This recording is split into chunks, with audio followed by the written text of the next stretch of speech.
everyone, and welcome to the second episode of Net Profits. That's right. We came up with the name. Isn't that right? Yes, we did. I'm your co-host, Michael, and this is... Joe? Hello, Joe. And we're here to talk about the NBA. Contrary to the name, you might think we're talking about finances. It's a pun. We are prophets of the net. Do you get it? Double entendre. Yeah. Entendre. Yeah. And before we get started with actual NBA news, I kind of wanted to do something. I didn't tell Joe about this. I told him I was going to do something. He doesn't know what this is. I'm going to ask you a couple questions for the audience, and okay. Mostly for me. Don't worry, it's not like a test. They're kind of about you. Okay. About you in the NBA. You ready? I'm ready. Joe, what's your favorite team? My favorite team is the Warriors. Who's your current favorite player? My favorite player is Steph Curry. Who's your all-time favorite player? Kobe Bryant. Sure about that one? I'm sorry. I think I'm pretty positive about that one. Kobe is awesome. What team would you hate to see win the finals the most? Oh man. Okay.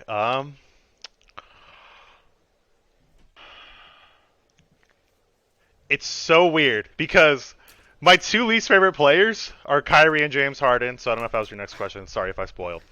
It was not. But they're both on teams that I kind of like. I kind of want them to win. I really like Embiid. I feel like I've somewhat been on this 76ers train for a while now. Kind of just like wanting them to be good. And then the Mavericks are awesome with Luka. I would. Oh man, one team I would hate to see. No deep hatred for any team. You know, like the Orlando Magic didn't spite you in 2000. I don't know, 8 when you were a child. It's maybe. So weird because it totally would have been the Rockets for like the last decade, and now they're so bad. Oh my gosh. Okay, I'm sorry, Mike. I'm not giving you a good enough answer right now. I would probably say the team I would hate the most is probably just the Celtics. You know, I like the Lakers having the upper hand in the rivalry. Yeah, I guess if I had to say right now, I would say the Celtics. But unfortunately, the Celtics have players that I like. But do you have a favorite NBA moment? It might be hard to come up with off the top of your head, but favorite NBA moment. My favorite NBA moment would absolutely be, and it's kind of sad too because it wasn't necessarily like a good thing that happened. But when I would look back on the thing that made Kobe my favorite player was him tearing his Achilles against the Warriors and going and shooting the free throws. There's something about that moment right there. You know, it wasn't him winning the finals against the Magic after they lost in '08 to the Celtics. It wasn't him putting 60 points up in his last game. It was just there's something about those free throws that instilled everything that I love about Kobe Bryant. So that to me, I mean, it's why I love basketball. It's because of Kobe. So that to me would be my favorite moment. I'm really glad you roped it back into Kobe because I didn't give you a chance to elaborate on Kobe being your favorite player. So, you know, it was nice that you brought yourself a moment to do so. And then final question, which duo are you taking, Bron and AD or you and me back in the day? Wait, so like you're obviously like you're talking like me and you prime. Yeah. That's what you're saying? That's what I'm saying. Who are you taking? Oh man.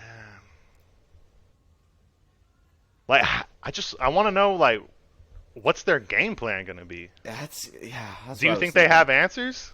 I really don't. How are they going to stop the pick and pop? You know, they can't. Man, your two-man game? Like I don't know if any duo in the history of basketball has an answer for that. I agree. Yeah, I think I'm gonna have to take us. If I really think about it hard, I think I'm gonna have to take us. What are your thoughts on that, Mike? If I'm betting real money, Bron and AD, no shot. Yeah. You know, that's fair. That's fair. They're a little bigger than us. Yeah, just a little bit. You know, one's 7 feet tall. His eyebrows as tall as us. Those are all the questions I had. That was awesome. I know we kind of got off a little bit, but that was really cool. That was I was definitely caught off guard by that. You said before we started recording you had something for me. Yeah. Don't worry. Yeah, glad you took that away. That was sick. I wasn't gonna trick you or anything. It was supposed to be fun. Just a quiz. All right. You want to take it from here? Yeah. All right. So we're gonna start off the show with some weekly topics, just kind of questions we have, observations from a post All Star game from the last week we did. We're gonna get into a game that Mike has for us. You guys get to see what that entails. You'll be describing it before we play, and then after that we're gonna do some NBA award predictions, and I think that's gonna be the show. Mm-hmm. So to start out, I think that we should probably talk about the biggest thing that happened post All Star break, which was a LeBron injury. LeBron is going to be hurt for at least 2 weeks, if I read the report correctly, and to say the least, it's a very valuable 2 weeks for the Lakers. They were able to get a win tonight, though. It's true that the win tonight kind of changed. Well, it didn't change. It steering the direction that I think the Lakers are going in. It was a very important win. But going on from that, they just LeBron being out is really going to show how good of trades these were or not. It's going to see if they got the depth they needed and if they got a team that has a solid core that can win enough games so that way when he gets back, they can make a push for the play-in or playoffs, maybe a championship. We'll see about that though. But I think it's all going to start. It's going to start one game at a time. Got to win tonight. Lost to the Grizzlies. Played well. They've got teams that they're playing next are teams that are above them in the West. So these are kind of must-win games if you're trying to make the play-in. LeBron being out is huge. I think he's going to do everything in his power to be back. He's not going to sit out the year unless they start losing. That's the only way he sits out. But if they win a couple more games, he's coming back as quick as possible. Absolutely. Also D'Lo getting hurt and then Anthony Davis sitting out the game just to rest is not ideal because they did, in my opinion, put together a roster that should be able to win without LeBron, even though obviously they would prefer not to have to do that. But then you're arguably your second and third best player also were hurt for tonight, and then we'll see if they come back. Hopefully they will be back relatively shortly because the Lakers just played it back to back, so they should at least have a 1 or 2 day break to get AD and D'Lo back. I don't.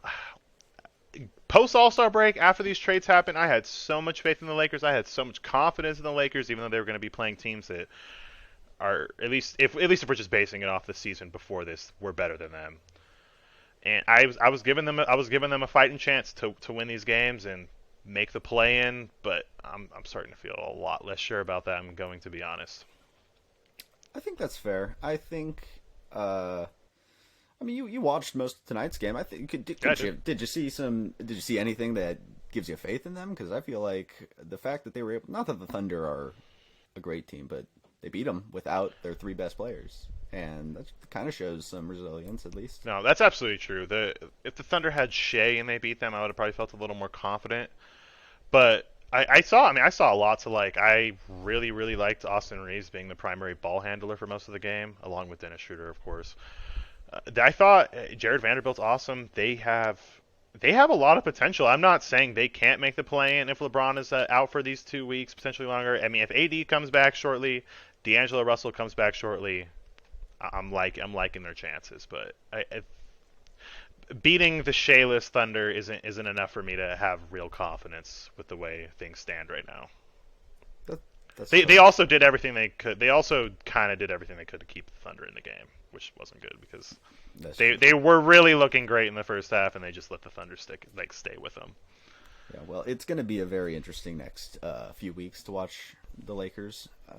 It's been a very interesting year to watch the Lakers, but I will honestly gladly be watching, and that's the first time I can say that in about a year and a half. Absolutely! I'm so hyped. I'm happy to watch the Lakers. This is awesome. All right, and then next, Damian Lillard dropped a 70-piece this week. The second one this year. I don't believe that has happened since the 60s. And if I remember correctly, I actually, has that ever happened? Has somebody ever dropped 70? Or have two people dropped 70 in the same season? I am not sure. For some reason, I feel like I remember reading something and it said Wilt did it like 2 times. Yeah, I feel like Wilt probably did it. It's just crazy, but I'm just so. I love Damian Lillard. I've come around a lot more on just player movement, player freedom. Organizations don't have any real ties to these players; they'll just trade them any day, anytime. So, I totally get it. All for player movement and everything now. But I also do think it's really cool that Damian Lillard has not left Portland. He doesn't seem like he wants to leave Portland. If it was going to happen, I think it would have been this last offseason. Maybe this offseason will be kind of like that last go. But I mean, if he stays again, he's locked in for life, and he got his credit on the all 75 team.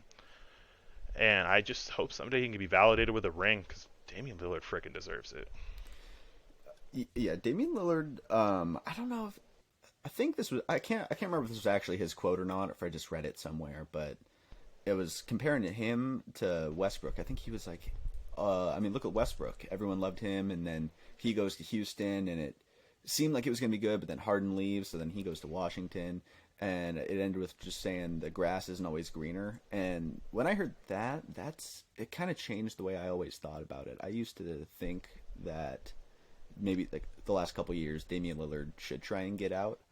But now I kind of do respect a little more what he's trying to do. He has willed Portland this past decade into the playoffs many years. He has had success. He's made the conference finals. Yeah, he made the all 75 team. He is, it's nice to see him get his flowers from some, but then it just sucks how many still hold him back and say, you should just get out of there and you have to win. I don't know. I think it's cool what he's doing. And that's 70's awesome. That is a cool milestone to have too. Not many people have that. No, they don't. I believe it's 8 people.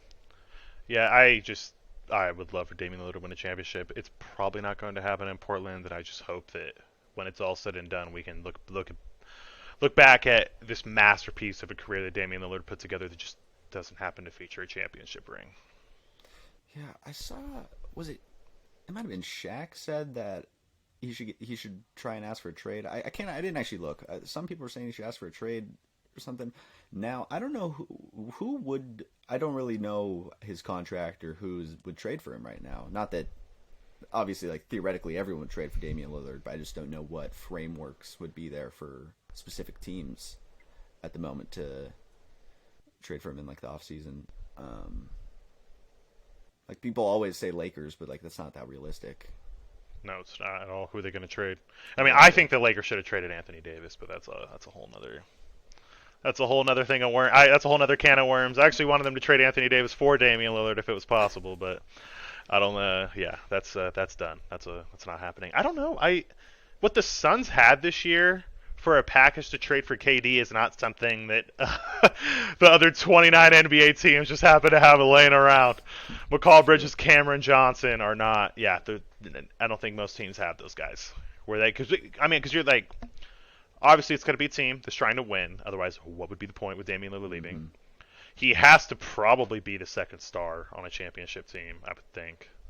I don't think there's any team that makes sense. He's getting theoretically older. He's I think 32, but he's as good as he's ever been. So you might think, oh, we're trading for a 32-year-old. He's going to turn into the aging star. But he is a superstar right now. He dropped 71. You don't do that on accident. So it's just an interesting situation. That's why I think he probably likes it in Portland. He's looking around going, I don't see a surefire way for me to get traded and win a championship. So why wouldn't I just stay here and keep trying here? I respect it. No, absolutely. It's difficult too because it's kind of Damian Lillard's own fault. They can't bring in awesome talent through the draft because no matter what, Damian Lillard is going to get you some wins. Damian Lillard is probably not going to let you pick top 7, top 8. It's just he's not going to let that happen. So it's kind of weird. They're just in purgatory right now. And they're in Portland, so free agents don't want to go there. No, I don't really necessarily blame them. So kind of fair. Yeah, kind of get it. You got any more thoughts on Damian going for 70, Mike? I don't think so. I can't believe it happened twice in one season. No, I can't. Maybe it'll happen 3. Either. Who knows? We got some games left. Okay, so we had some really, really big news happening. I equated this to Mike Budenholzer going to the Bucks. It's just my opinion, but Quinn Snyder went to the Hawks, and I'm excited for this. I'm excited for this. The Hawks should be better than they are, and it just kind of seems like they've been underachieving for a really long time. Except for the one season they made the Eastern Conference Finals, which I guess is maybe why I think they're underachieving. But I think Quinn Snyder can turn this thing around, and they could at least make a push for the play-in. And then once you make the play-in, win a game or two, anything can happen. You are right. I think the Hawks had a situation where they peaked too early. Maybe not peaked, but they made it to the conference finals too soon. Because they made it in 2021. It was kind of a weird path they had to make it there. But yeah, I think they played a little better than their record that year because it was the post-bubble COVID season where there was all the COVID protocols and all those things. So it was a very weird year. And then they just haven't really been able to live up to their expectations the next couple years because the teams that were supposed to be better than them that year are being better than them now. The Hawks were supposed to be a good team down the road, and they kind of jumped up early, and now they're falling back down. And maybe this coaching change is what they need. Trae Young is a very good player. I think he is having a horribly inefficient year, though. Yes, he is. And DeJounte Murray is another good running mate, but yeah, I just don't. Maybe Quinn Snyder can come in there and get him a good system going, but yeah, they'll need some work. I think it'll really happen over into the next season. I think they can make a push and go into the playoffs. I don't see them making noise, but for the future, going in the next season and beyond, I think it's a very good hiring. Oh, absolutely, and I think that's kind of the main thing that they need to try to fix is Trae Young's inefficiencies. But I guess just chalking that up to Quinn Snyder's going to be able to figure out his stuff too because he couldn't figure it out with Donovan Mitchell, and now Donovan Mitchell's having easily the most efficient season of his career and the best. So I don't know. I guess I don't want to just chalk it up to Quinn Snyder's absolutely going to fix Trae Young's struggles, but I don't know. They had to do something, and to me, this seems like a wonderful solution. He built. Whatever you want to say about this tenure that we had with the Jazz is as anticlimactic as it was for how good they always performed in the regular season. Quinn Snyder built a good foundation there. It seemed like a solid team to play for. Yeah, I agree. That Jazz team, yeah, they were always solid. Always solid. But some of that's always circumstances. Now he's coming to a team, I think, that has a higher upside than those Jazz teams did. And I think, I don't want to sound like a hater here, but I think a lot of that might stem from Rudy Gobert being on the Jazz. I don't know. But I don't know. They had other players too that sucked in the playoffs sometimes. So I don't think you're necessarily being a hater. I mean, I think that if he had gone to the I'd be a Timberwolves hater this if I year, called him Buns because he's trash. that would make you a hater, Mike. No, but it's like he went to the Timberwolves this year, and that was like their big off-season addition, and they're nothing. They're playing for playing spots. They're playing for the 7th seed. That's what they're playing for right now. Like if we're being honest, so I don't think you're being a hater, Mike. It's true. I think they got a solid win against the Clips, though. I think, but yeah, we'll see what happens with them. I think we've kind of trashed on the Timberwolves now 2 weeks in a row, so we should move on. That's fair. Gotta keep the Timberwolves fans coming. All right, so we got a lot. We have not too much movement with the standings, but one thing that sticks out immediately is the Warriors are now, I believe, at the 5 seed, which is just crazy because they're playing without Steph. Klay Thompson and Jordan Poole are their number one options on offense right now, and the Warriors they're kind of getting hot at the right time, and without Steph. So I'm feeling very, very, and not that I ever was giving up on the Warriors or anything like that, but again I'm starting to feel like Steph gets healthy come playoff time, they can make some things happen. They definitely can make things happen. Yeah, that first game at All-Star break seemed a little scary, and then they rattled off 3 straight wins. I didn't even realize they were in 5th place. That is, it's a crazy spot to be though, because who would they play first round right now?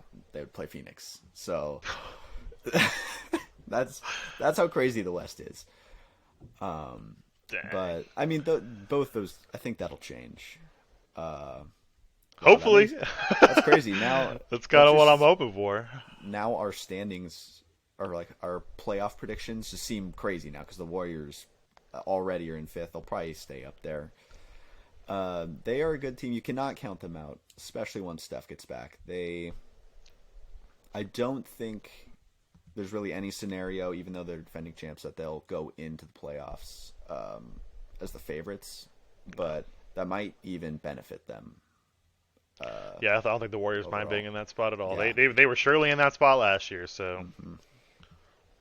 Oh yeah. So good time to start getting hot. Oh, this is something I wanted to mention. I didn't even quite. I think I realized it, but it wasn't put into words to me until I was watching a game recently, and an announcer said it that this year was a little different than years past because usually after the All Star breaks at around I don't know game 50-ish. This one was at around game 60-ish. So this second half of the season isn't really a second half; it's the final third almost.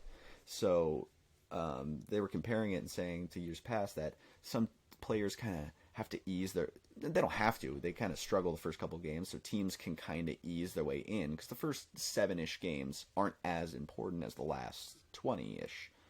But now we are in the last 20-ish right away, so it's like I can't remember if last year was like this too, the last couple, but this just feels so much like a final sprint after this All-Star break. I think because of the West standings and how close they are. Every game feels so important because of how quickly you can jump to the 5 seed, but how quickly you could lose 3 and fall back down to the 9 seed. It's just something interesting that I wanted to point out because I didn't realize that until about a week ago. yeah. To be quite honest, I didn't either. But that seems really smart to me. It's kind of like the teams that are playing for playoffs are getting rewarded with that break later in the year. Because if you ask just specifically like NFL teams, right? Every NFL team they get bye weeks. Mm. They hate the early bye week. And so it would basically, I think, what the All Star was, it would equate to maybe like a week 9 bye week. And now we're doing it later in the season, so they're playing a little bit more games beforehand, but then they're getting that nice long break, and then they got to go finish the season out and then playoffs. It's like I really really like that for the teams that are going to make the playoffs and make deep playoff runs. I feel like it's going to keep those teams healthier, hopefully, especially in the playoffs. I agree. Yeah, it is cool. And I'm very excited. It does kind of reward some of those teams that have built their leads in the standings a little bit. Just they already because you built it over 60 games instead of 50, so 10 No, less absolutely. games. Like it's the same. I don't know, but it's different because you already did the 10 games to get to 60. But yeah, it's cool. It's been a fun standings watching year. I think I said this last week, but it really has been. You can just every day things change. It's cool. Absolutely, absolutely. Right, well, I think that's all I have right now for topics post All Star break. Is there anything you have? Yeah, you know what? I got a couple things. I want to talk about. I don't necessarily know how much I have to say about these teams, but I want to talk about a couple teams. I want to talk about the New York Knicks to start.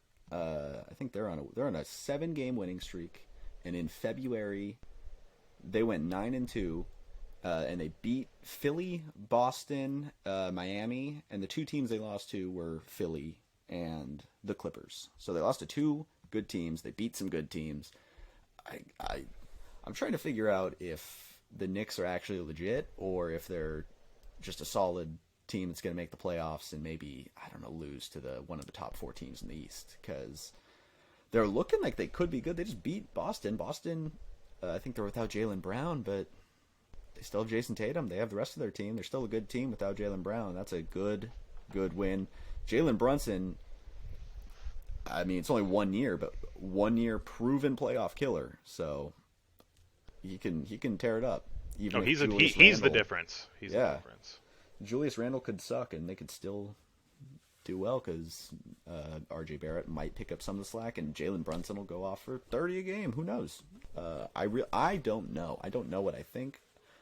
I'm inclined to think that they won't make noise.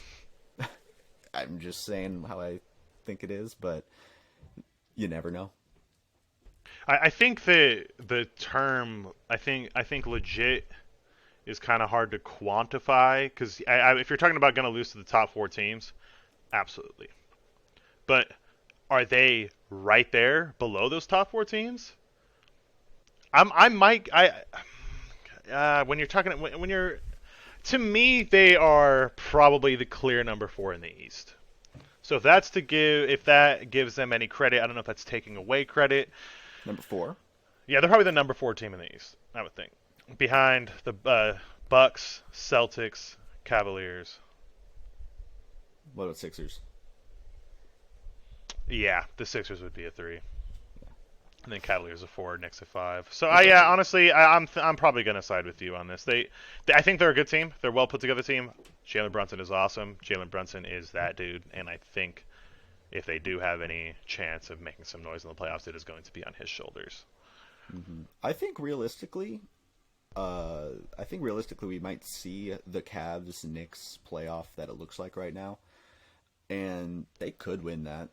I wouldn't pick them to personally, but they could. They could beat the Cavs. The Cavs are a good team. They have Donovan Mitchell, but I could see it happening.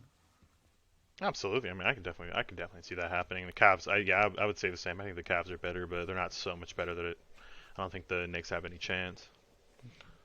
Yeah, the Knicks are confusing this year, but we'll see what happens. Next team I want to talk about is the Dallas Mavericks. They are on the complete opposite end of the spectrum. They have lost 5 of their last 6, and the only win was San Antonio, who was on a 16 or 17 game losing streak. And they have back-to-back losses to the Lakers and the Pacers. So, and that's with Kyrie and Luka playing. So, are they in trouble? We're not a clickbaity ESPN show. Are they in trouble? No. I mean, teams lose sometimes, even in bunches. But it is not the best time to start losing. You just made the trade for Kyrie. You need to start building some camaraderie for these playoffs because you're going to be playing. You're going to have a tough first round series. If you make it to the second, you're going to have an even tougher second round series, an even tougher conference finals. You need to be ready to beat these teams that they are losing to. So I haven't watched. I watched the Lakers play them, and they were ahead by 27, and then they lost. That was kind of weird. I also watched that game. It was. I don't. And it was kind of weird how the meltdown even began. They just couldn't get anything going, which is, I mean, obvious, but strange to think with Luka and Kyrie. I mean, you think of two dudes in the NBA that could go get you a bucket on ball. Those got to be two of the first guys that come to mind. Yeah.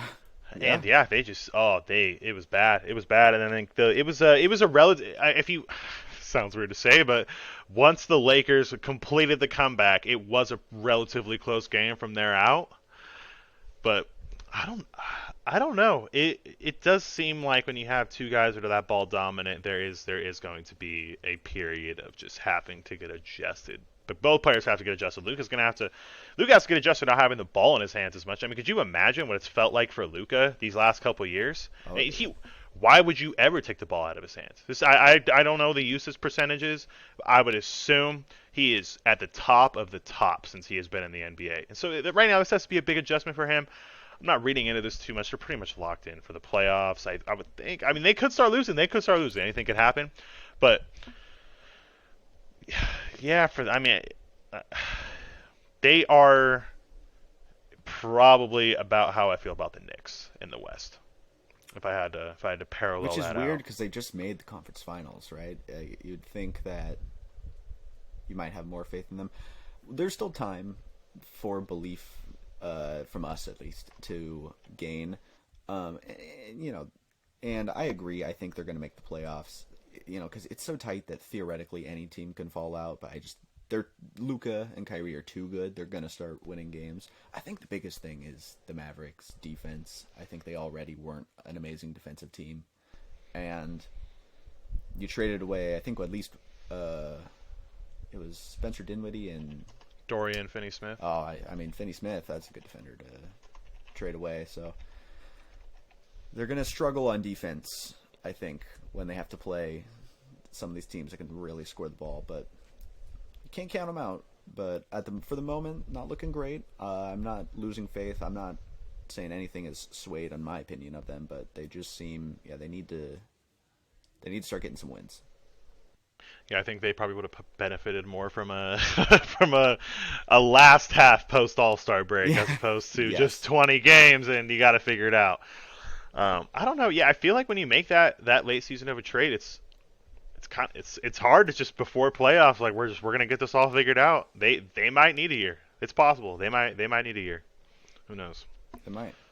And then let's see. I have just one more thing I want to talk about. So LaMelo Ball is done for the year. Oh, I guess both Ball brothers are done for the year. No more Ball brothers in the NBA this year. The Hornets, I don't have a ton to say, but they are. What is their direction? They had the most. I don't know if I can call it unlucky. They just had the most unfortunate offseason last offseason. Miles Bridges, the whole situation. They were supposed to hire. I can't remember who they were. They hired a coach. I can't remember who it was. But then he basically was like, "Nope, psych. I don't want the job anymore." I don't even remember that. That's crazy. Yeah, and then whoever their coach is now, might be Kenny Atkinson. I can't remember. That's not he is the coach now, and who they had before and then fired. It's Steve Clifford. Oh, Steve Clifford. Okay, Steve I couldn't Clifford. remember who it was. Shows how much my knowledge of the Hornets is. But they were good the last couple of years, play in good, not good, but play in good, and they brought most of the team back until Miles Bridges got hurt and LaMelo Ball's been hurt. They've just had a really rough year. Their Gordon Hayward's getting another year older. They traded away Plumlee. They seem like now they're headed for a small time tank job to try and get to not lose LaMelo Ball's prime coming up, but get good enough for him, you know? Yeah, Miles Bridges is going to come back in about a month, it seems like. At least that's what he's saying. I'm not sure everything that goes into that, but I mean, it's just overall, I mean, I don't think you need to read into it too much. It's just really an unimpressive roster when you look at it from top to bottom. I mean, I don't really know any other way to put it. And then they traded Plumlee away, who's been playing awesome this season, but I also get them trading him. I mean, he probably wanted to leave too. And I'm sure the Clippers is probably a much better situation. I don't know. I've heard a lot of people say that they just don't feel like it. They seem like it's almost like it's trending more towards a Rockets culture, where it's just like you always hear about guys that are playing. I don't know. I obviously I've never been in the NBA. Big shock, but it's like there's guys that play basketball for a job. There's guys that play basketball because they love basketball. I don't fault guys for playing basketball for a job, but it almost seems like that is they are more concerned with how cool it is to be an NBA player than they are actually just trying to like win games right now. And I don't know everything that's behind that, but I don't know. Like this team is just. I don't know. It's just very unimpressive, and they just don't play winning basketball. Just do not play winning basketball. It's probably not a bad time to start being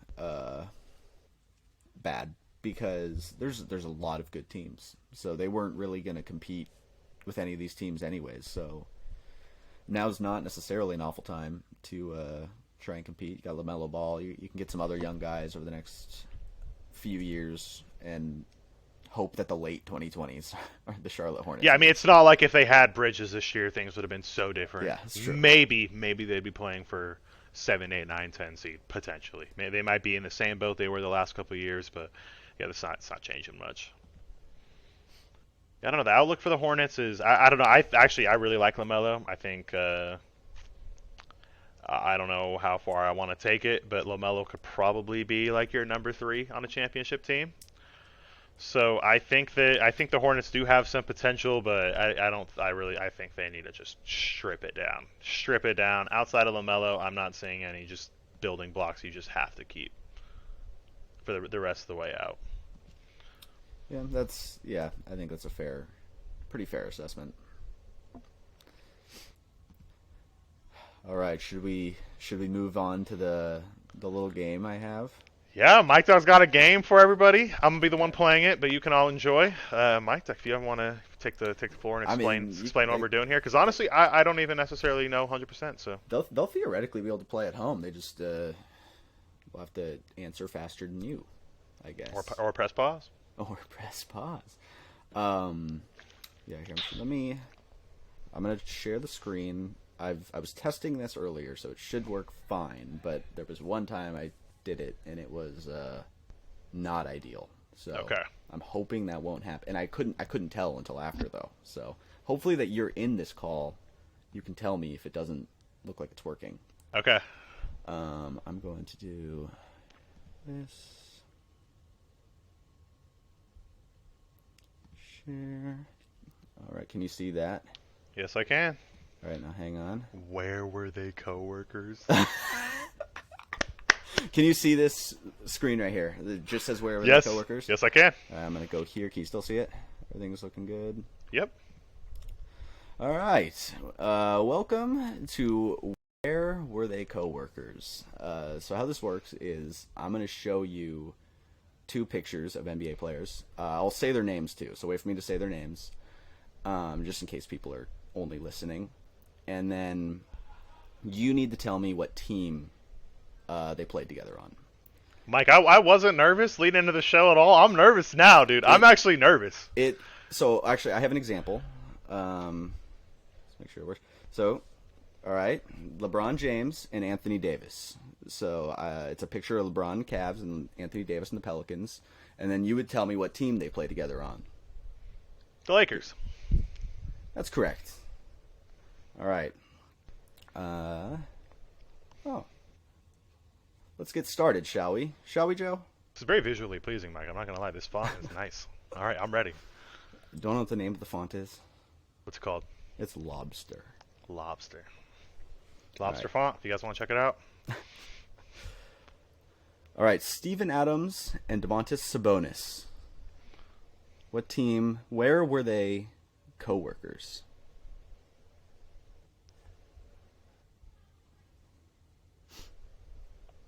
Where were they co-workers? Where were they co-workers? Okay, I am so confused. So they definitely played them together in the NBA. In the NBA, yes. They played together in the NBA. On the same team. On the same team they did. There's only so many teams that each of them have played for. I feel like this should have been so much easier. I thought it should have too. I swear Sabonis only played for the Pacers and the Kings. You would be wrong. Did he also? Was it the Thunder? That is correct. They play. He got drafted. What? He got drafted by the Orlando Magic and then traded to the Thunder in the Serge Ibaka deal. And then he played during Westbrook's MVP year, and then him and Oladipo got traded to the Pacers for Paul George. Dude, because I was totally thinking like, okay, well, it has to be the Thunder because it wouldn't make any. As far as just a Steven Adams career goes, it wouldn't make any sense. Exactly. That's crazy. I thought that was the first one because it was supposed to be easy. Are you looking it up right now? I'm just like wanted to look at it and see what was up. Okay, you're more than welcome to go to the next one. Okay. All right, next up is Norman Powell and Kyle Lowry. Raptors. That is correct. They played on the Raptors. All right, I only have I had 5 of these, so there's three more questions. And we'll do this again every week. I just wanted to start with 5, keep it a little simple. I need to gauge the difficulty levels. Jeremy Lin on the Knicks, Kemba Walker in a Celtics jersey. Where were they co-workers? Hornets, right? That is correct. Is that when Jeremy Lin had his like? Can you see it? Yes, I can now. I can now. Just swap to it. Okay. I might have been swapping too fast. Yeah. All right. That is iconic Jeremy Lin right now. Could you see them in their jerseys before in the Knicks and Celtics? I could not. Okay. Oh, actually, yeah, I could. Sorry. I thought you were talking about this specific picture right here. All right. Next up is Paul Millsap and Al Jefferson. Paul Millsap's wearing a Denver jersey, and Al Jefferson in the Hornets jersey. Can you see the picture I'm not on the screen. Can you see it? Big L. Indeed. The Jazz. And I can't see both pictures. That is correct. It is the Jazz. Wow. How many did I say were left? So is there one left, or is this the last one? I can't remember. You said one more, I believe. Tony Snell, the man, the myth, the legend, and then that on the bottom is Doug McDermott wearing Dougie his Fresh. Creighton Blue Jays jersey. And I believe they played together on the Chicago Bulls. Wow, that was supposed to be theoretically the hardest one because it was two random ass role players, but you killed it. Why was the first one the hardest, dude? Domantas Sabonis playing for the Thunder. I do not remember that at all. I do not. I can't believe that, actually. That's so funny to think about. That is so right. funny. Oh my gosh, wow, that's hilarious. Yeah, that was fun, dude. Yeah. That was fun. Honestly, I was super nervous. I wasn't gonna be able to get him. I can't believe. Was the Tony Snell one the easiest? That was crazy. Okay, well. I don't know. No, the easiest one was Kyle Lowry, Norman Powell. That's what I figured. I don't know. I knew Doug McDermott played for the Bulls, and I knew Tony Snell played for the Bulls, so it could have potentially been a different team than that, and that would have been like the curveball there that they didn't actually play together on the Bulls. But I felt pretty confident with all the other answers besides the Thunder. But again, it was a process. Well, honestly. It was a process of elimination with Steven Adams, so that kind of made it easy. But yeah. Yeah, I mean, that is a 5 for 5. I'll give 4.5. I'll give it a 5. That was very well done. I don't know how you forgot that Sabonis played there, but hey, it happens. That's fair. That's fair. It's kind of fun coming up with the combos, but it's kind of hard because I need to come up with hard ones, but I don't want to make them impossible because I can't go find some nobody and be like, oh, where did they play together? You're like, who is that? Who? No, absolutely. There's like a blend there of trying to make it easy. And also, like, for the people watching, I'm sure it's fun for them too. So I feel like it's kind of nice to be able to give like the audience people that they'll be able to guess also. I hope so. You didn't even give them a chance on that Kyle Lowry and Norman Powell one. You were just well, dude, because you gotta think though, because after the first one, I was so freaking embarrassed that I forgot Sabonis played for the Thunder. So I was just like, I'm ready. Like I am so ready right now for him to give me the second one. I was locked in. I was like, I'm sorry, everybody. That was very fun. And we'll have more next time. Hopefully, no, we will. I'll make sure. Heck yeah, that was fun. I'm glad to play again. Okay, well that's that game that Mike Dog came up with. All credit to him for that. Where were they? Coworkers. That's the name. Where were they? That was so funny. That was so funny when I saw that. Okay, so that's that. And then now I think this is a good time because we still have some time left in the season. So while it's easy to make good predictions, things are not set in stone as far as NBA awards go. So right now, me and Mike are going to give our thoughts on the Rookie of the Year, Sixth Man of the Year, Most Improved Player, Defensive Player of the Year, Coach of the Year, and most importantly, the MVP. So I think, Mike, we're going to start wherever you want to start, and I will give you some thoughts. What you got? Start wherever we want to start. We'll start with Rookie of the Year then. I'm going with Paolo Banchero. In a surprising turn of events, I'm also going with Paolo Banchero. Unfortunately, not a ton of competition. It doesn't seem like this season. You have Benedict Mathurin, and he's been an awesome. The one way that he would have been able to pretty easily pass Paolo Banchero was for him to be a lot more efficient because Paolo Banchero was struggling with efficiency right now, but Benedict Mathurin is also extremely inefficient, so he wasn't able to make up that gap at all. And then you have Walker Kessler, who's been a really great role player for the Jazz this season, especially as of late. But again, Paolo Banchero, to me, right now is running away with it. Paolo Banchero, I actually don't have the numbers pulled up on me, but I remember at one point his numbers are very much like rookie superstar numbers. You know what I mean? Like, yeah, he can very easily score 30 points per game in 3 years. He's just that good. So in his production is just out matching everyone. Ben Mathurin is definitely the closest. And the Pacers, when they were in the playoffs, I think that was making it a little bit closer. But he's just a notch below. Not that he's not good. Just there's no there's no silver medal for Rookie of the Year. No, there's not. No, Otherwise, there's not. Carmelo Anthony would probably be the king of that. I don't know. I'm trying to think hilarious. of who's like a notable second place Rookie of the Year. Carmelo Anthony, he could have won it. We'll be talking about Benedict Mather in a couple years from now. All right. So that one, unfortunately, right now, he's just running away with it. One more interesting one to me is the Sixth Man of the Year conversation, because I think right now it's a two-man race between Malcolm Brogdon and Norman Powell. In which case, I would select Malcolm Brogdon. He's just been super consistent all year. Him and Norman Powell are relatively similar defenders. I'm strictly going off consistency because if you look at their numbers, it's also very similar. And the Celtics just happen to be the best team in basketball right now, in my opinion. So, I also selected Malcolm Brogdon. I think Norman Powell deserves his flowers. He's really good. They both. I think it says something that those two guys are up there because those two teams are possibly the two deepest teams in the NBA. No issue with that. They are insanely deep. So one of them should probably win Sixth Man of the Year. A couple weeks ago, I would have thrown Westbrook's name in there, but he is now starting, and he's probably still wouldn't have won it over either of these guys. I would have given it to Brogdon over him. But, yeah, there's been some solid bench contributors, but Malcolm Brogdon, best bench player on the best team. So. Oh, absolutely. Interesting you brought up Westbrook too, because another person I wanted to bring up two more people. Jordan Poole would have been an interesting one, but the Warriors ended up making him a starter because I mean obviously Steph's hurt, and they just need a spark on that offense. They really needed to get things going, and Jordan Poole might not always be the most efficient, but Jordan Poole will go get you a bucket. He will go get you a bucket. He was so awesome in the playoffs last year. Jordan Poole's awesome. Right now he essentially just got made ineligible to win it. I don't know if that's technically true, but it was going to probably be him or Russell Westbrook, is if you would have looked earlier in the season. But right now Jordan Poole's kind of not. And a person that has like actually that exact opposite scenario is Tyrese Maxey.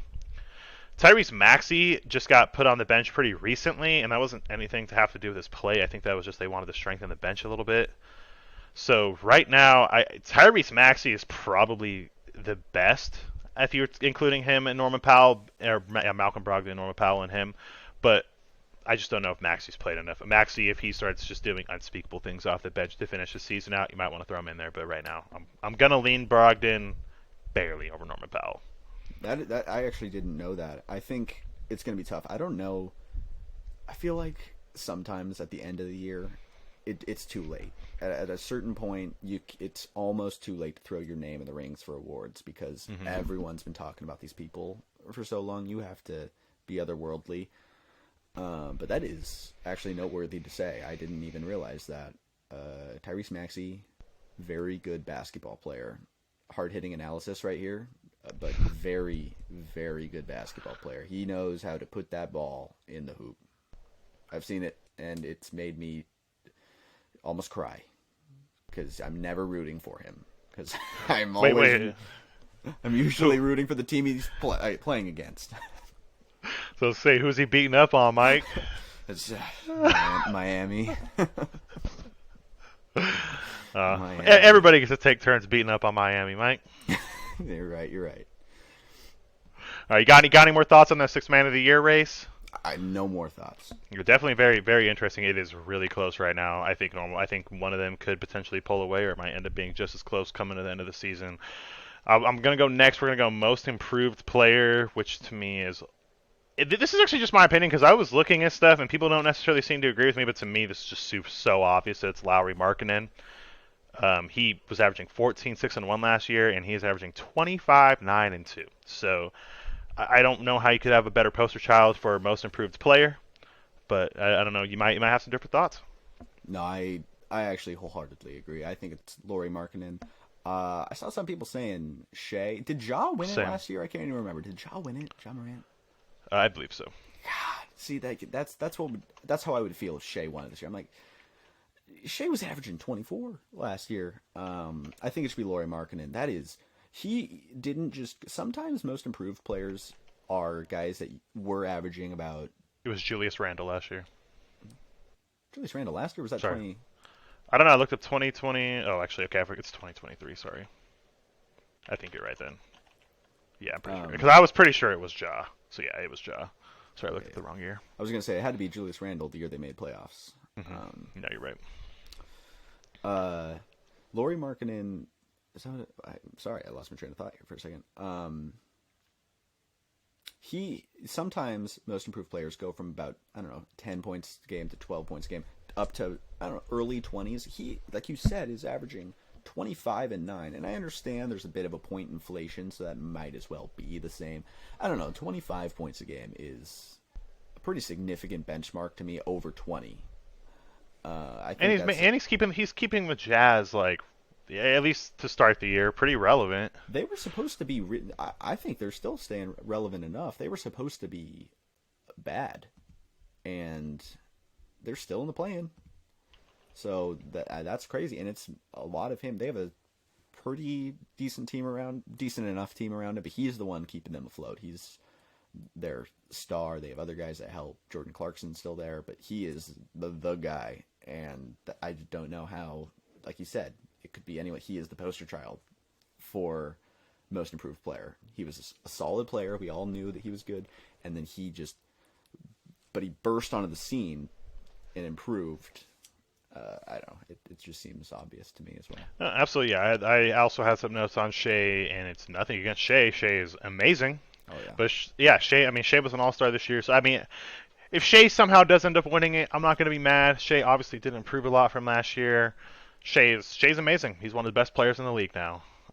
So I guess if you want to go off that mark, I'd get it. But it seems like simple math to me, where the Lauri Markkanen is the most improved player this year. Yeah. I would like to. I don't know if I said either. Shea. I also like Shea. Shea's good. I'm not trashing Shea. Shea's awesome. What do you got for the next award, Mike? Let's see. Which one haven't we? Let's do the. You know what? Let's talk about it. We'll do Coach of the Year because, and I'll start because this is how I found out about. I went with Michael Malone just because I was looking at it. I was like, Denver, solid team. Jokic is having another insanely efficient season, which you can chalk up to him, but Coach puts in the offensive and defensive schemes. Very good coaching as well as playing. I went with Michael Malone. At the time, it seemed like a pretty good choice. Who'd you pick? I picked the Coach of the Year, Mike Brown, and my notes say, "Nuff said." Those are my thoughts. Yeah. No, I mean it's just it's the Kings have been the laughing stock of the NBA. Pretty much my entire NBA watching life. I've never seen the Kings play a playoff game. I think we said that last week. Sorry, Timberwolves fans and Kings fans. But Mike Brown, he comes in this year, and now the Kings they're fighting for a top seed in the frickin' Western Conference. And it is competitive as the West has been in a long time, and the West has pretty much always been competitive. The Kings are right in it. They're probably not fighting for the 1 seed, potentially fighting for the 2 seed, and also fighting to not drop. But the Kings have been awesome this year, and if we're looking at one huge addition outside of Sabonis, it's Mike Brown. I agree. I think it's kind of gotten underlooked, even by me, how they're the 3 seed in the West. We kind of just think, oh, well, of course the Clippers are low. They're always injured. The Suns, they were like before they got KD. Oh, they really aren't that good. They're like, but that is still crazy. They're number 3. There's not that many games left. Yeah. That's the crazy thing. It just feels like there's so many more games left, and then it almost feels like the Knicks a couple years ago where it's like, they have to start dropping. They're going to start dropping. It's inevitable, and the Kings just keep winning games. Mm-hmm. They're really proving that they are a damn good team, and yeah, I never thought that video. Did you ever see that video at training camp of Mike Brown hearing players screaming behind him in the gym, and he just like, oh, and like all the camera people are like, whoa, what was that? Do you hate that? And he was like, oh, no, I love that. And then he just screams, goes, ah! Did you ever see that? No, it took me a second to remember, but yes, I absolutely did see that. No, that was cool. Man, that is just, that video kind of proves that is like the evidence that shows that is what energy he brings probably to practice every single day, and clearly it motivates that team, gets them doing something, and he's got an amazing offensive team right now. It's crazy. Really Absolutely. They are one of the. It sounds weird, but they are one of the teams I am just most excited to watch to see what they're going to do in the playoffs in a 7-game series. Like, how's Mike Brown going to game plan for the team they're going to have to go against? Because the West is so good. Even if they do have the 3 seed, whoever they're playing at the 6 seed is going to be a good team, no matter what. It's probably what who's it. I mean, I guess there's no probably, but it could end up being like the Mavericks, the Clippers, the Warriors. It could be so many teams. So many teams. Those probably like my 3 most likely, but there you are. They're gonna have to play a good team no matter what. So I'm so excited to see what they're gonna do when playoff time comes around. So next I got the defensive player of the year. I'm gonna be completely honest. This year I don't entirely know how to gauge the defensive player of the year outside of kind of just like looking up what like everybody else kind of thinks. So I came up with a pretty lame way to figure out my idea for it. I kind of just looked at what betting websites were saying and then who they had at their top, and then I compared that to defensive rating. And right now, Brook Lopez is number 2 on most lists for betting, and then he's also top 5 at defensive rating, and Jaren Jackson is not on that list of top 10. So that's the way I came up with Brook Lopez as mine. They've just the defense in Milwaukee has been elite for so long, and Brook Lopez has been a huge part of that. So I'm gonna go with Brook Lopez, but if I'm being completely honest, I'm not super. I feel a lot stronger about all of the other picks that I have. I think that's a fine pick. I think I didn't even realize how good of a pick it was until I was looking it up too. But he's been very good defensively this year. I think realistically, who might win it is going to be Jaren Jackson. I picked Bam Adebayo, a little bit of a homer pick there, but I mean, I watch a lot of the games. This is a lot of eye test over looking at the numbers. The Miami Heat Instagram has posted numbers about him, so I could go find them, but I don't have them on me right now. But he is just the heart and soul of the Miami Heat defense. Without him, they would go nowhere. Jimmy Butler's a good defender, but he is not anchoring a defense like Bam Adebayo is, and he can guard 1 through 5. I thought he should have won Defensive Player of the Year last year, but so maybe that's just a little bit of bitterness coming into my pick. I think any of those 3 guys that we have mentioned could win it. I think Bam probably won't win it. He'd have had a good defense, which should give him some credit, but I think Brook Lopez being the best defender and one of the best, probably the best defensive team, or Jaren Jackson. He's just been crazy with his numbers, but maybe not the rating, but his actual raw numbers. His blocks and steals have been incredible, and I don't know how much voters take that into account, but casuals take that into account. So yeah, I mean, I didn't actually look to see exactly where he falls on the list, but I mean, I wouldn't be surprised if he's like 11 or 12 on the defensive rating, and in that case, I mean, they are a good defensive team, the Grizzlies. So yeah, I don't have absolutely. much more else to say though about Defensive Player of the Year. Well, I think this is going to be somewhat of a little boring one, Mike, because I think we're going to agree, but we're on the MVP now. What you got? So for MVP, I guess this is going to be very boring. We decided to name who our finalists were as well. Mm-hmm. Mine were in no order right now. Joel Embiid, Giannis, and Nikola Jokic. And I went with Jokic currently for MVP. That's what I said. What about you? In a surprise turn of events, I have also gone with Nikola Jokic as my MVP. The Nuggets are 23-0 when he has a triple-double. So that's a pretty good stat. He's also averaging a triple-double right now on the best team in the West. I don't know if I necessarily say they're the best team in the league, but I don't think that has anything to do with Jokic. The Nuggets right now are playing like one of the best teams in basketball, and I don't think they have one of the best rosters in basketball. So, and I think that has a lot to do with Nikola Jokic. I agree. So I'm gonna talk a little bit in the for Jokic, and then I'm gonna kind of steer away and maybe talk about the other two, or maybe just one of them. Okay. Again, with the eye test, I've watched a little bit in the games that I've watched Jokic this year. He is just magic with the basketball. He when it's in his hands, and I'm like, I just know that ball's gonna get some in that hoop somehow. Either he's gonna put it in that hoop, he's gonna give it to someone like with a wide open shot so they can put it in the hoop. He's gonna give it to someone with a wide open lay-in for them to put it in the hoop, and he'll turn it over like hardly. I don't even know if he turns it over that often. He really won't turn it over. He is so freaking good. He is so big. He can shoot over literally anyone. He's just when it comes on the defensive end, I think he lacks obviously in his speed, and that gets exploited at times. But they just have such good pieces around him and a decent enough defensive scheme that it doesn't matter. And if they score, it doesn't matter because usually he knows he was late, so he lets them score. He gets the ball, he steps out and just chucks it down the floor, and they get another lay-in. So it's like it didn't matter. That was so funny when you did that. That's exactly how I see Yo. That was like exactly what I knew was gonna happen. That's so funny. It's just that's how good he is. Now, in terms of, I think, okay, sorry. I think it could go a different direction. It could go Giannis, or maybe even no Embiid and the other guys, because of the like voter fatigue that could happen. I understand the odds are looking like it's going to be him, but it could happen. Giannis is averaging freak numbers.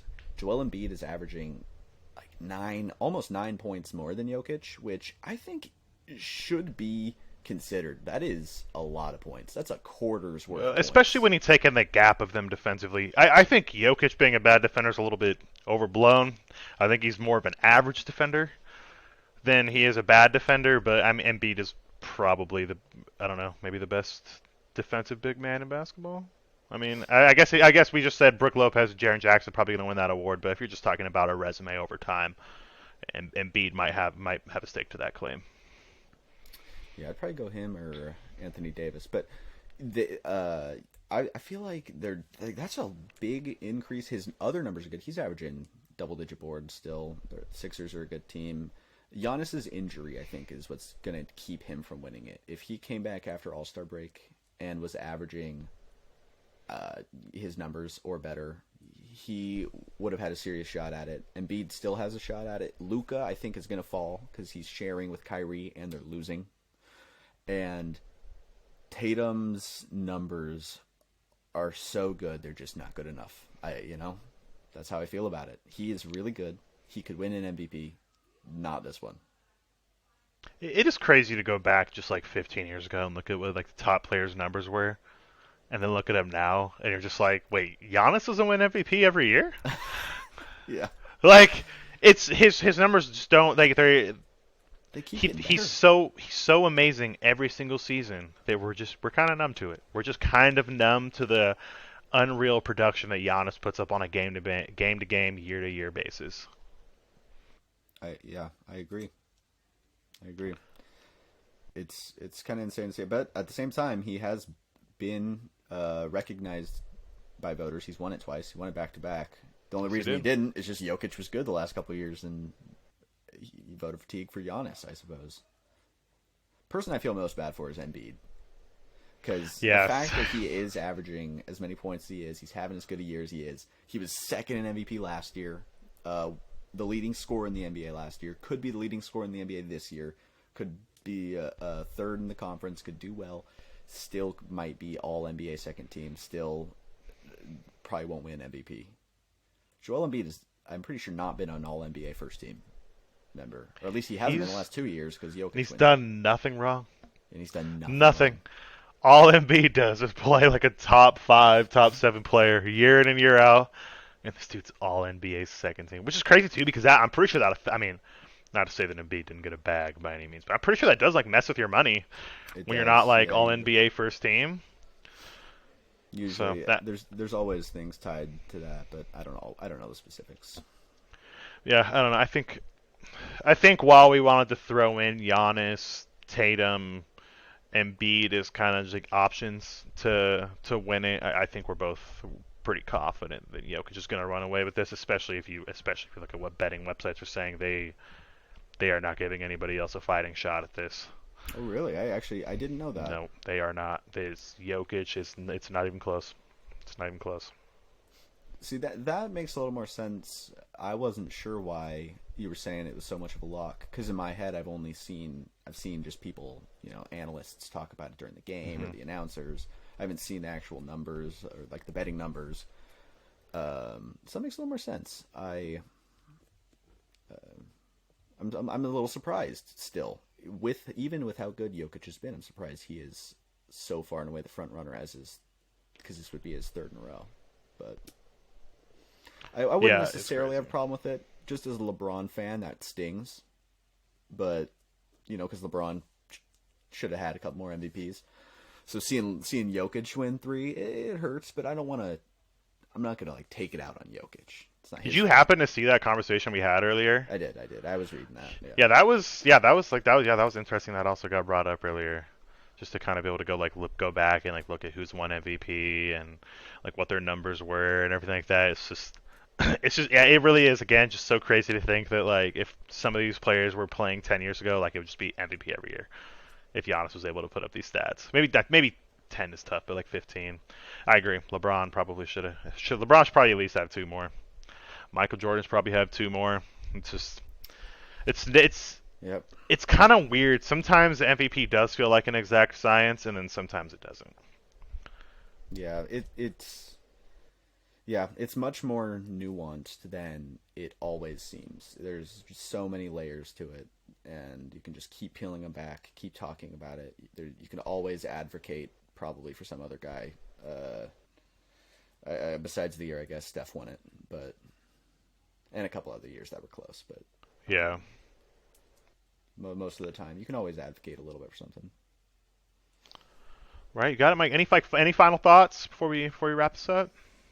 Any final thoughts? That game was fun. I was a little worried I was going to make it too easy, and now I'm kind of concerned I did, because he started getting them at the end, the Where Were They Coworkers game. But now I've got a direction I can start going in to try and make some more combos and try and trick you. That was fun, honestly. Not too much. I feel like unless you're just throwing me some crazy names from guys that played together last year, and then they play on 2 teams since then or something, it might be pretty tough. But I don't know. In those scenarios, if they were on my 2K17, my GM, I know where they were playing. I know where they were hooping at. Okay. Good to know. Yeah, and I probably won't go. I could go back into the 80s for players we know, but I'm not going to go find 80s role players, because I wouldn't know some guy who's on the 1981 Dallas Mavericks. I would have no idea who any of the players are. Gosh. So, but I'll keep it. Granted, no one that would pay attention to this. I don't think nobody would. I don't think my dad would if he listened to this. He'd be like, "Who?" Yeah, exactly. So we got to keep it modernish. Well, that's cool you're not going to do that, because my dad is not going to be able to get any of them. None of the 5. I don't think none my of dad can them get modern ones either. But other than that, I funny. think we've watched some games from the All-Star break, but not quite enough to get. We gave our opinions on a lot of the teams, so I'm excited. I'm gonna say that every week. Every week at the end, I'll be like, I'm just excited. I'm excited too. And if it makes you guys feel any better, I feel like me and Mike Dog, we're definitely both just a lot more locked in. I think we both been keeping up a lot more this whole year, but watching. Most games I'm definitely watching a game. So I have watched a lot more basketball in the past week than I have. I was watching a decent amount, but I've watched pretty much a game a night almost. I tune in. Yeah. I'm like, oh, this game's in overtime. Yeah, I'll watch that. No, and it's so nice when it's honestly, I couldn't believe it when I looked it up, because I was just like, you know what, I'm just going to see how much League Pass is right now. Maybe it's some crazy discount, and it was $60, and I was like, okay, well, might as well. And then it's so nice because you'll be on one game, and then you'll be in the fourth quarter, and you'll be like, oh, this one's starting to get bad. So you back out, go to the scores, and it's okay, well, this game is a 4-point game, and there's 5 minutes to go, so I'm going to watch this one. And it kind of just gives you to me, it gives you a nice way to kind of see what everybody's teams look like when the game matters. What are those finishing game lineups? You get to kind of see what every team's made of, especially when you're bouncing around like that. Mm-hmm. Yeah, it is. It's nice. It's always good to see, those closing lineups, because those are very important come playoff time. You need to see how those are going to be the best players on those teams playing at the very end. You need to see how they deal with the adversity of those close games, how their offense rolls with when the defense is just a little bit quicker. And it's fun. God, I can't remember the specific games that I was watching recently, but just because sometimes, I only tune in for 4 minutes, the last 4 minutes. So I'm like, I feel like I watched the Cavs recently. I don't know. It's just so much. No, that makes sense. That makes sense. There's just been so much. I pay attention to the full games of the teams I like, but snippets. We didn't even talk about KD. KD played today, but I guess that's for another time. We have been talking for 70 minutes now. Yeah, I think you guys had enough of us. Yeah. All right, everyone. Well, thanks for watching. This was the second episode of Net Profits. We'll see you again next week-ish as soon as we set our official recording date, and we'll get on a more rigid schedule. But they're going to be coming out about every week, so we'll see you. So, well, absolutely. Thank you, guys.